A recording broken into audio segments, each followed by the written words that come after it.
भलीकार दोस्तों अॼु की हिन वीडियो में असां अव्हांजे लाइ जवाज़ात तरफ़ां अबशर मुतालिक़ हिकु नई अपडेट ऐं तमामु जेको सो अहम अपडेट मुतालिक़ हाज़िर थिया आहियूं। दोस्तों ही हिकु इंतिहाई फ़ाइदेमंद अपडेट आहे उन्हनि दोस्तनि जे लाइ जन दोस्तनि जो जेको सो जेको अबशर वारो नंबर हुयो, मोबाइल नंबर हुयो।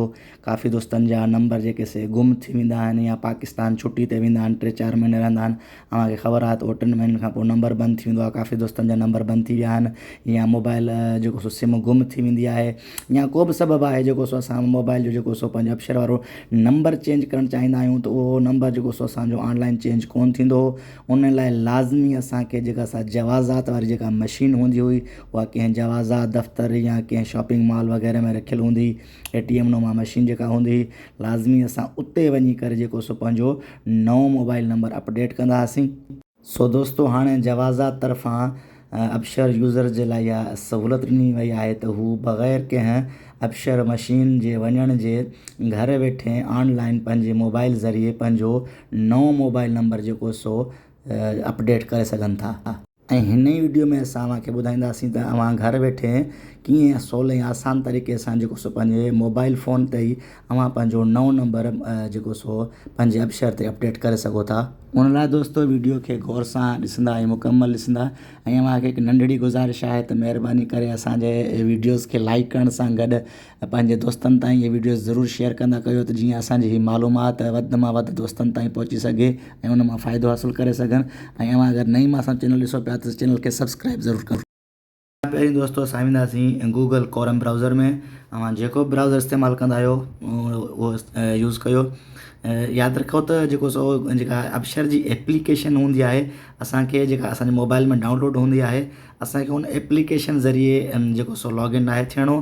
असांखे डायरेक्ट क्रोम ब्राउज़र में अबशर लॉगिन लिखी करे हीअ अबशर अची वियो।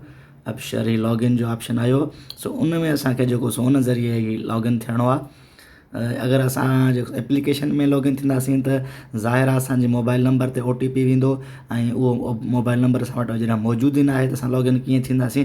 इन जे करे असां जेको सो क्रोम ब्राउज़र ज़रिए जेको सो लॉगिन थींदासीं। सो हीअ जॾहिं असां ब्राउज़र में अबशर लिखी करे हिन लॉगिन वारे पेज खे ओपन कंदासीं त इहे असांजो जेको सो जवाज़ात जो अबशर जो जेको मेन पेज खुली वियो आहे। सो ही मथां पहिरियों लॉगिन जो ऑप्शन आहे। लॉगिन जे ऑप्शन में साॻियो ई एप्लीकेशन वांगुरु आहे जेको सो हुन में असांखे यूज़र नेम बेगामे जो नंबर ऐं हेठि पासवर्ड आहे।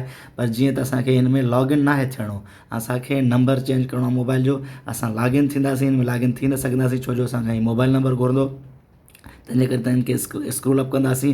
लॉगिन जी साइड पटे जे हेठां तव्हां ॾिसी सघो था 3 ऑप्शन आहिनि। न्यू यूज़र यानी नई जेको सो अकाउंट ठाहिण जे लाइ।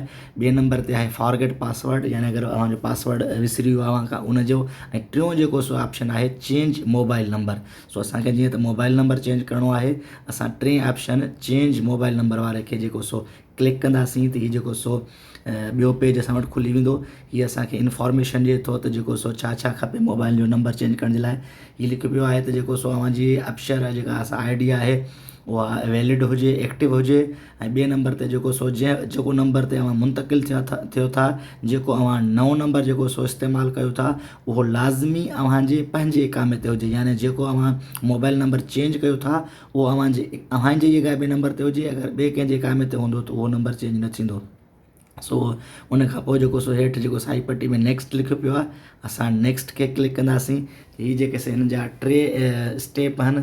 पहिरियों आहे अकाउंट इंफॉर्मेशन, ॿियो नंबर ते मोबाइल नंबर ऐं टियों नंबर ते आहे OTP। सो सभ खां पहिरीं जेको सो अकाउंट इंफॉर्मेशन इहो ई आहे त जेको सो अव्हां जेको अबशर जो जेको यूज़र नेम आहे ज़ाहिर आहे जेको अव्हांजे अबशर जो जेको यूज़र नेम हूंदो आहे अव्हांजो इकामो ई हूंदो आहे।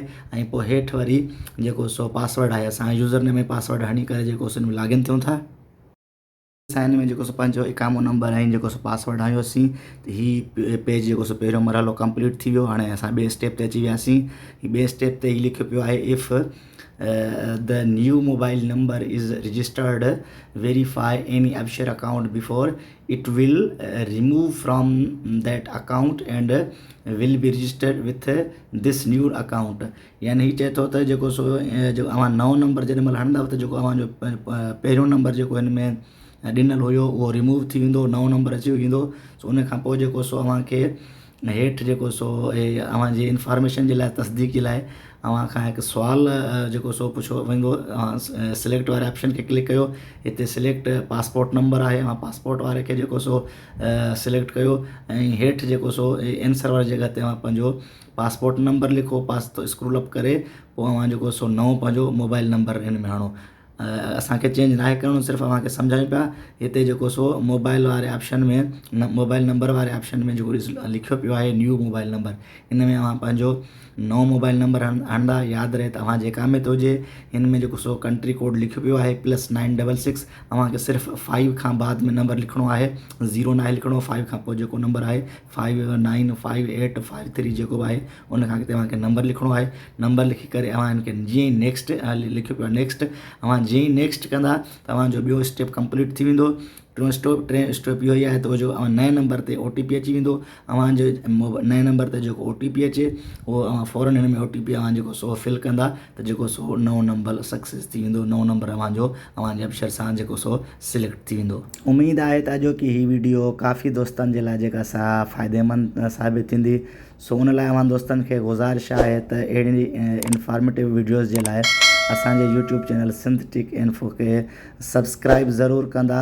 सब्सक्राइब करण सां गॾु घंटी वारे बटन खे वॼाए छॾींदा त जीअं अहिड़ियूं इंफॉर्मेटिव वीडियो वक़्तु सिर अव्हां ताईं पहुची सघनि।